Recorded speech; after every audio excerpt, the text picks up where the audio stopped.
ከሰሞኑ በኢትዮጵያ አፋር ክልል የተነሳው የእሳተ ገሞራ ፍንዳታ ሲሆን ያልሰማህ ስማ የሚል ይመስል ጭሱ ወደ ሰማይ 14 ኪሎ ሜትሮችን አሻቅቦ ቀይ ባህርን ተሻግሮ የመንና ኦማንን አየር ክልል አካሎ ህንድን በማቋረጥ ቻይና ድረስ ስለመድረሱ እየተነገረ ይገኛል። በዛሬው የአጂብ ኢንፎ መሰናዶ ሰሞኑ በአፋር ክልል የተከሰተውን የእሳተ ገሞራ ፍንዳታ ምን እንደሆነ፣ የሚያስከትላቸው ችግሮች እንዲሁም ሀገራዊና ዓለም አቀፋዊ ተጽዕኖዎቹ በአቪዬሽንና በጤና ላይ የሚያስከትለውን ቀውስ አብረን የምንመለከት ይሆናል። ሰላም ጤና ስጥልኝ ውድ ሀገሬ ልጆች፣ ይህ አጂብ ነው።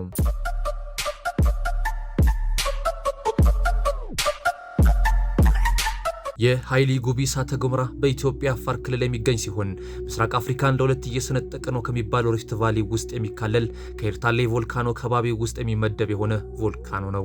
ይህ እሳተ ገሞራ ሰሞኑን ዓለም አቀፍ መነጋገሪያ እንዲሆን ያደረገው በጣም ትልቅ የሆነ ፍንዳታ ማስተናገዱ ሲሆን ይህም ፍንዳታ ያልተለመደና እንዲያውም ሳይንሱ እንደሚለው ከሆነ ታሪክ መመዝገብ ከጀመረ ወዲህ በሳይንሳዊ ግምት ከ12000 ዓመት ወዲህ ተከስቶ የማያውቅ ወይም በታሪክ መዛግብት ያልተመዘገበ ነው ሲል ያስቀምጠዋል። ሳይንቲስቶች ይህን ክስተት አልጠበቅም ነበር ያሉ ሲሆን ክስተቱን አይጠበቅ ያደረገው ደግሞ በስፍራው የሚገኘው ቮልካኖ በመሬት ውስጥ የተዘጋና ንቁ የሆነ እሳተ ገሞራ ስላልነበር በሌላ አጠራሩ ዶርማንት ቮልካኖ ስለሆነ፣ በተለምዶ ደግሞ እንዲህ አይነት የቮልካኖ ቦታዎች በጣም በቅርበት ለመከታተል ትኩረት ስለማይሰጠው የዘርፉ ተመራማሪዎች ይፈነዳል ብለው ሳይጠብቁት ድንገት የተከሰተ ለመሆኑን ያስረዳሉ። ዶርማንት የሚባሉ የቮልካኖ አይነቶች አሁን ላይ እየፈነዱ ያልሆኑ ነገር ግን ሊፈነዱ ይችላሉ ተብለው የሚጠበቁ የቮልካኖ አይነቶች ሲሆኑ ሰሞኑን በኢትዮጵያ አፋር ክልል የተከሰተው የቮልካኖ ፍንዳታ ቀደም ብለን እንዳነሳ ነው በሳይንሳዊ ግምት ከ12000 ዓመት ወዲህ ፈንድቶ የማያውቅ ወይም ፍንዳታው በታሪክ ያልተመዘገበ ስለሆነ ክስተቱን ለመገመት አዳጋች አድርጎታል። በሳይንሳዊ ግምት ከ10 እስከ 12000 ዓመታት በጥልቅ እንቅልፍ ውስጥ የቆየው የሃይሊ ጉቢ እሳተ ገሞራ በመጨረሻም እንደ አውሮፓውያኑ አቆጣጠር ኖቬምበር 23 2025 ከእንቅልፉ ነቅቶ 14 ኪሎ ሜትሮችን ወደ ሰማይ አሻቅቦ አለሁ እያለ ይመስላል። ያ ብቻም አይደለም፣ ፍንዳታው ከፍተኛ መጠን ያለው አመድ እንዲሁም ጎጂ ጋዞችን ይዞ የፈነዳ ሲሆን ይህም ከፍተኛ ጉዳት በተለያየ ዘርፉ ሊያስከትል እንደሚችል ይገመታል። ሊያስከትለው ይችላል ተብለው ከሚገመቱ ጉዳቶች ትንሽ ሰፋ አድርገን ለማየት እንሞክር። የቮልካኖ ፍንዳታ በዋናነት ሁለት ነገሮችን ይዞ ይፈነዳል። አንደኛ የሰልፈር ዳይኦክሳይድ ጋዝ ሲሆን ሁለተኛው የቮልካኖ ፍንዳታ የሚፈጥረው አመድ ነው። ሰልፈር ዳይኦክሳይድ ማለት ከለር የለሽና ጠንከር ያለ ሽታ ያለው ሲሆን ከአየር የቀለለና በቀላሉ የሚሰራጭ ጋዝ ነው። ይህ ጋዝ እርጥበታማ የሰውነት አካሎቻችንን ማለትም አይን፣ አፍንጫ፣ አፍ፣ ሳምባና የመሳሰሉትን በሚነካበት ወቅት ወደ ደካማ አሲድነት በመቀየር እንደ ከፍተኛ ሳል፣ የትንፋሽ ማጠር፣ የአይንና የጉሮሮ መቃጠል ከከፋም እንደ አስም ላሉ አደገኛ የሳምባ ኪዞች ያጋልጣል። በተጨማሪም ጋዙ ከዝናብ ጋር ተቀላቅሎ አብሮ የሚዘንብ ከሆነም አሲዳማ ዝናብን የሚፈጥር ሲሆን ይህም አዝዕርቶችና ተክሎችን የሚጎዳ ይሆናል። ሳይንስ እንደሚያስረዳው ከሆነ ደግሞ ይህ ጋዝ በነፋስ እየተገፋ ሰፊ ክልል የሚያካልል ከሆነ ግሎባል ኩሊንግ ወደሚባል ክስተት ሊያመራ ይችላል። ያ ማለት የፀሐይ ብርሃን ወደ ምድር እንዳያልፍና ተንጸባርቆ እንዲመለስ በማድረግ ከባቢውን ለቀዝቃዛ አየር ንብረት ለውጥ ይዳርገዋል ማለት ነው።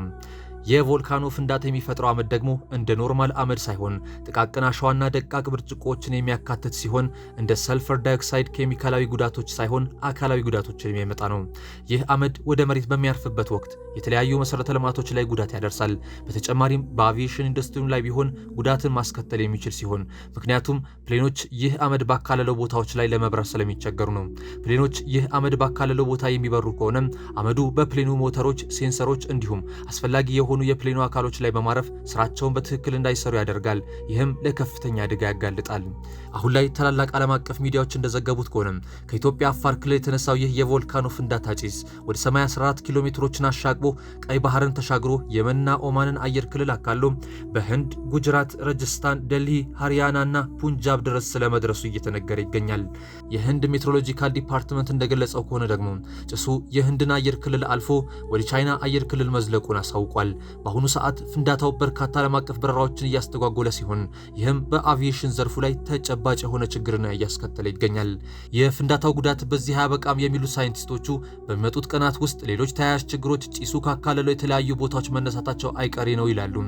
ለምሳሌ ገና ካሁኑ እንደ ደሊ ያሉ አንዳንድ የህንድ ግዛቶች ላይ የአየር ብክለት ማስከተል ጀምሯል።